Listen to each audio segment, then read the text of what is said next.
Paneer, cheese અને butter પર સરકારનો પ્રતિબંધ. વડોદરાના આરોગ્ય વિભાગ એક્શન મોડમાં. રાજ્ય સરકારે એનાલોગ પનીર, ચીઝ અને બટર જેવા ભેળસેળયુક્ત ડેરી ઉત્પાદનોના ઉત્પાદન, વેચાણ અને ઉપયોગ સામે કડક વલણ અપનાવતા પ્રતિબંધ જાહેર કર્યો છે.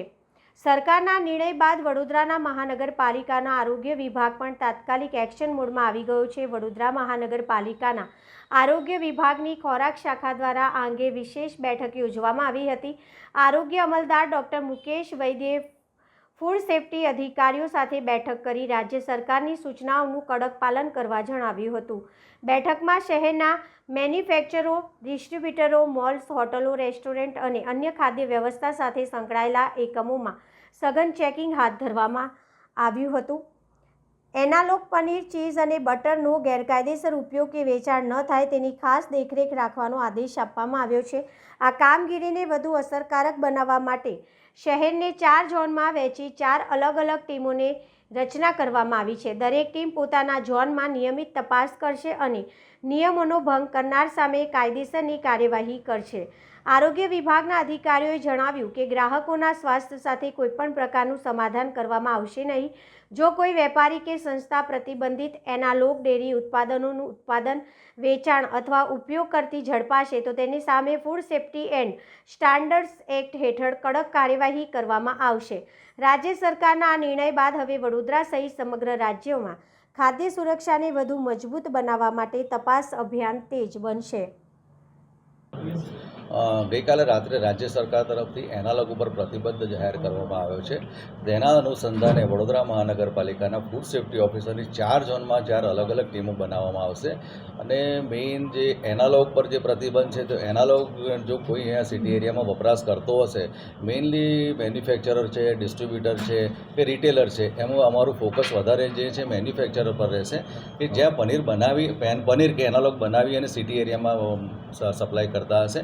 તેમજ અલગ અલગ સ્ટેટમાંથી, ધારો કે રાજસ્થાન ને એમપીમાંથી જે પનીર આવતું હશે ને જે ડિસ્ટ્રીબ્યુટર એ વડોદરા સિટીમાં હશે એના પર પણ ફોકસ અમારું રહેશે. એટલે ત્યાંથી જ સપ્લાય થઈને સિટી એરિયામાં ન જાય એ બાબતની ખાસ તકેદારી રાખવામાં આવશે. તેમજ આ પ્રકારનું એનાલોગ વડોદરા સિટી એરિયામાં તો વાપરવા નહીં જ દેવામાં આવે. એનાલોગ છે, પનીર હોતું જ નથી. એનાલોગ એટલે વનસ્પતિને પામ ઓઇલનું મિશ્રણ કરીને બનાવવામાં આવેલી વસ્તુ હોય છે. પનીર એક વસ્તુ એવી છે કે દૂધમાંથી ફાડીને જે બનાવવામાં આવતું એને આપણે પનીર કહીએ છીએ. એટલે એનાલોગ પનીર જેવું કોઈ વસ્તુ હોતું જ નથી. એકચ્યુઅલી પનીર એ પનીર છે, એનાલોગ એ એનાલોગ છે. ઘણું નુકસાનકારક છે, હાર્ટ માટે ખૂબ જ નુકસાનકારક હોય છે.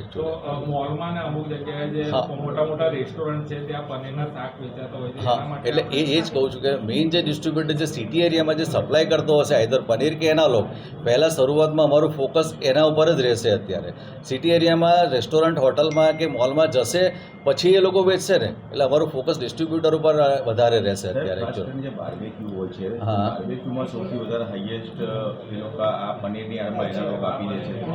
એવા લોકોને આપ શું સૂચન કરશો? હા, એ લોકોને પણ હું સૂચન કરીશ. અને એ લોકો જે બાર્બેક્યુવાળી જે રેસ્ટોરન્ટ છે એની અને બીજી પણ રેસ્ટોરન્ટની અને બીજા સ્ટ્રીટ ફૂડ વેન્ડર્સ છે એની પણ એક યાદી તૈયાર કરવામાં આવશે.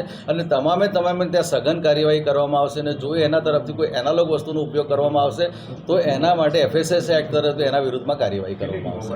અત્યારે આપણે 4 ટીમો બનાવી છે. ફૂડ સેફ્ટી ટોટલ આપણે 12 ફૂડ સેફ્ટી ઓફિસર છે, 3 ફૂડ સેફ્ટી ઓફિસરની 4 ટીમો બનાવી છે. 4 ઝોનમાં કામગીરી કરશે અને સઘન ભાગરૂપે કામગીરી કરશે. આમ નાગરિકને ધારો કે આ પનીર ઓળખવું હોય એનાલોગ તો કેવી રીતે ઓળખે?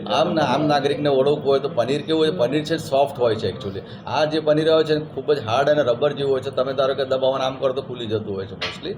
અને પાણીમાં ધારો ગરમ પાણીમાં નાખે તો પેલું પનીર ડૂબી જાય અને પેલું થોડું એ રહેતું હોય છે. એટલા વેપારીઓ સામે શું કાર્યવાહી? વેપાર FSS એક્ટ મુજબ કાર્યવાહી કરવામાં આવશે.